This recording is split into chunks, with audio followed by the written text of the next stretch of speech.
নমস্কার সবাইকে, আমি চৈতালি। আবারও চলে এলাম নতুন একটা ভিডিও নিয়ে। এখন বাজে ঘড়িতে 8:45। সাধারণত আমি 7টায় উঠি, আজ বেজে গেছে 8:45। তাই সময় মতো না চলতে পারলে প্রত্যেককেই সেই সময়ের খেসারত দিতে হয়। তাই সময়কে নিয়েই সময় মানুষকে অনেক কিছু শেখায়। কে তোমার পাশে থাকবে আর কে থাকবে না, সেটার উত্তর একদিন সময় দেয়।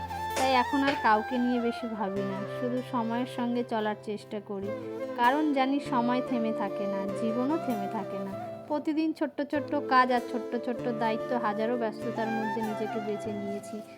আমি বিশ্বাস করি, সময়কে যে সম্মান করে, সময়ও একদিন তাকে প্রাপ্য সম্মান ফিরিয়ে। হাজারো মনের কথা বলতে বলতে আমার কিন্তু 9:15টার মধ্যে কিন্তু টিফিনটা রেডি হয়ে গেছে। যেই হোক, অনেক কিছু দিতে পারিনি, যেই খেসারত দিতে হবে বলতে ডাল আলু সিদ্ধটাই আজকে তার দিতে হলো।